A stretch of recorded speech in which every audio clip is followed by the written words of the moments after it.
Morning, everybody. Bill Harper, CEO of WMH. Today, we are going to build a brand from the ground up. That's what everybody keeps asking me about.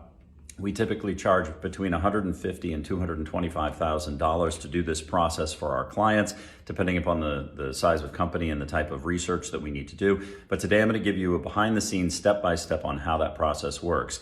Now, I'm only going to leave this up for 48 hours. So if you want to watch, I would suggest that you find some time and watch it today because the videos may be down by tomorrow. All right, so I'm going to use an intentionally simple model. We're going to talk about a lawn mowing business.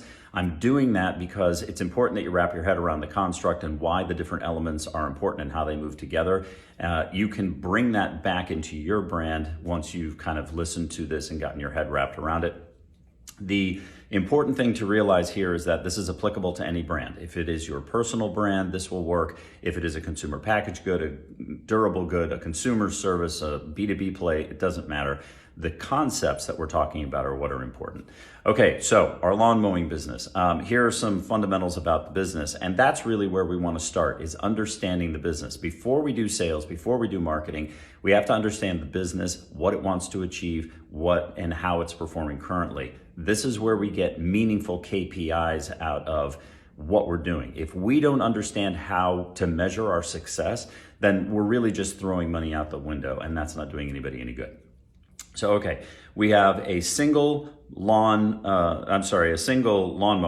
and we are going to target individual homes inside residential neighborhoods. We're not doing commercial, we're not doing other things, we're just going house to house, okay? So this is your typical 15-year-old like trying to build a lawn mowing business. And let's say that we can do, each lawn takes 1 hour and we can get $10 for each lawn. Well, if that's the case, then that means that under ideal circumstances, if the business is performing perfectly, if the lawnmower never breaks down, if the houses are next to each other, we should theoretically be able to do 8 $10 jobs. That's $80 in a day. You multiply that times 5 days a week, you're now at $400. And that's what it is. That's 100%. Okay. So we need to first off understand, is that the goal? And right now, if that person is mowing lawns and they're only getting 2 a week, we need to understand between the 2 that they can do and the 8 that they can do in a day. I'm sorry, I was saying 2 a week. If they've got 2 a day and their capacity is 8 a day, then marketing and sales job is to hit a certain percentage of an increase. Is that 25%? Is it 50%? Is it 100%? Is it 200%?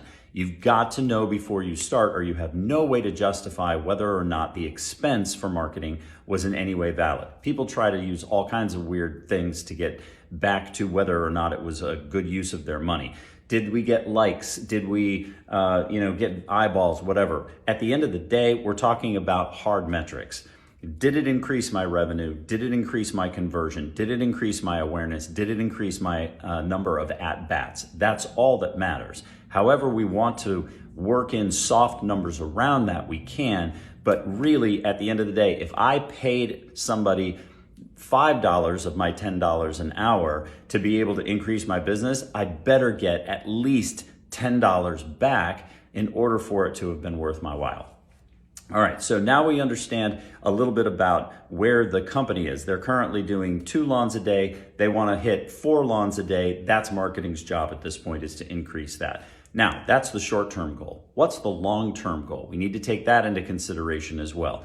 Okay, well, the long-term goal is that I want to be able to have 4 people with 4 lawnmowers working at the same time. That's $1,600 a week if we're able to do that minus expenses. Now we're starting to get an understanding of where they want to go. So the faster we can hit that full 8 lawns a day, the faster they can hire, the faster that they can put another lawnmower in service, and the faster we can begin to grow them. Again, where we will then reset all of those metrics and decide what it is that marketing and sales is responsible for.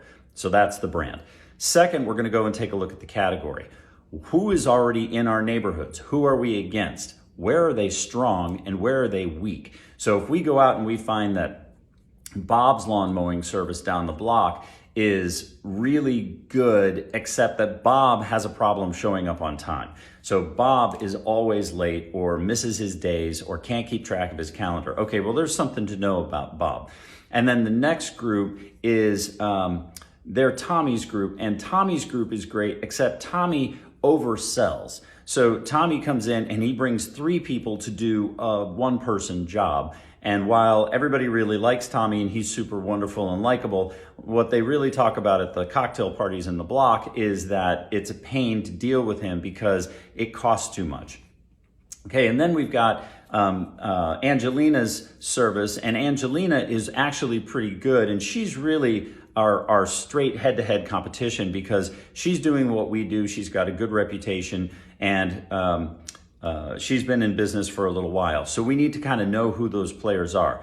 But as we take a look at them, another thing that's important is how are they marketing? Are they savvy about marketing? Are they saying anything unique, or are they just saying X person's lawn service? And that's really what happens in most of these situations. If you take a look at the category, what you're going to find is everybody is saying the same thing. We do great lawns. We do great lawns at a great price. If you need a great lawn job done at a great lawn price, call us and we'll take care of it. Boom. Okay, so that's our competitive landscape. Next thing we need to take a look at is pricing. Next thing we need to take a look at is function. Are they able to do a lawn in an hour? How much are they charging for the lawn service that they're doing? All of this is competitive analysis to be able to understand how we need to market and how we may need to adjust our business model to be able to be competitive in the market space.